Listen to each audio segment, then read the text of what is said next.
I am Alison Babb-Brott, the 2020 Knox County Teacher of the Year. It's a simple thing, your voice. It is so uniquely yours. And in its uniqueness is something so inspiring, so influential, and so powerful. When we think of powerful voices, we often think of the greats, who awakened passions, who inspired hope, and who affected change. We think of Susan B. Anthony and Dr. Martin Luther King Jr. and President Barack Obama. What we don't often think of when we think of powerful voices are kids. I am here to change that, to awaken within the 7-year-olds within my classroom the understanding that their voice is good, their voice is powerful, and how they use their voice makes all the difference in this world. And in my classroom, that starts with discourse. Now, with 7-year-olds, we don't just jump right into this idea of discourse. To even approach caring about how we speak to one another, we first have to actually care about one another. I think of them as stakeholders. They've got to have buy-in. They've got to believe that this business of us and we, it matters. And in my classroom, this takes the form of crew. "We are crew, not passengers" is a saying we live and breathe in my classroom, understanding that our crew is our identity. So each September, we work to create a crew contract. We start with big ideas, classroom wishes and wants for the year. We spend those first mornings quietly tucked into different corners of the classroom, writing our big ideas down on small slips of paper. We then lay out our slips of paper and discuss what we see. And we come to see that all of our big ideas can be unraveled into threads of connection and belonging. So we look for the common threads. Once we have woven these threads into a contract, I begin teaching our crew qualities. These crew qualities are 5 specific habits of character: perseverance, responsibility, collaboration, reflection, and empathy. For each of these crew qualities, I have created week-long units, but underlying these units is explicit instruction on how to engage with these habits of character. So as I am teaching about the concept of responsibility, I am explicitly teaching eye contact and accountability. As I am teaching about collaboration, I am explicitly teaching tone of voice and body language. As I am teaching about reflection and empathy, I am explicitly teaching word choice and how to disagree with someone. And then we practice. Eventually, all of this practice begins to take root in more authentic 7-year-old ways, like coming in to tattle on someone at recess. But this moment, this tattle, this is how I know that the good stuff is coming.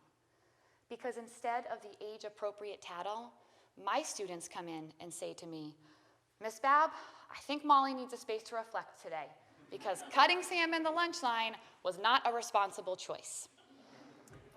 In my classroom, the age-appropriate tattle is not age-appropriate. Even at the age of 7, I expect you to communicate with all that you've got, because I know that you can. Once I know that this good stuff is taking root in my kids, my role as their teacher shifts from teaching them how to use their voice to instilling within them the confidence in actually using their voice.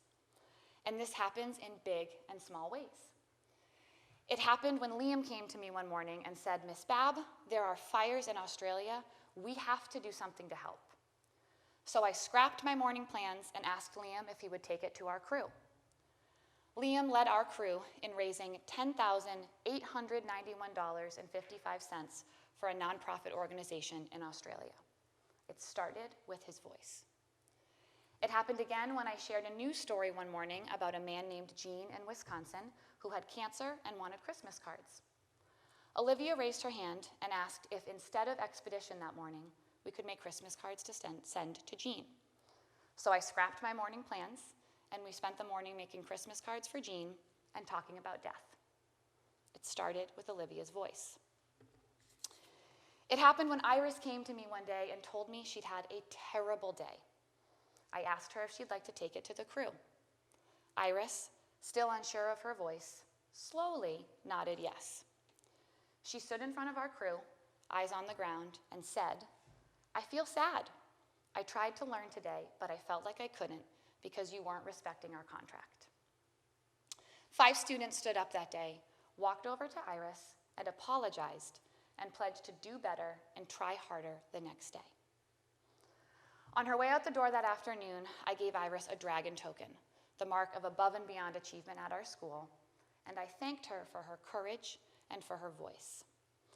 I received a message from Iris's mom that evening letting me know that Iris had stowed the token away before bed. When she asked Iris what it was for, she said, "Because today I was a leader." There is a framed quote that hangs at the reflection space in my classroom. It is a quote from Albus Dumbledore in Harry Potter and the Sorcerer's Stone. It reads, "It takes a great deal of bravery to stand up to our enemies, but just as much to stand up to our friends." This quote speaks to every step in my students' journey through 2nd grade as they learn to speak with integrity and courage, and they learn to see that their voice can affect change. At the beginning of my time here today, I spoke to you about powerful adult voices. I am here to share with you the power in children's voices. Voices that affect the same levels of change, inspire the same amount of hope, and awaken the same passions as those of the greats. As Teacher of the Year, I will use my voice to tirelessly advocate for the voices of my students. I will lead us in a shift in thinking so that when we think of powerful voices, we now also think of voices like Malala Yousafzai, and of Emma Gonzalez, and of Kedron Bryant. Change has to start somewhere. Let's start with the kids, and let's start in Maine. Thank you.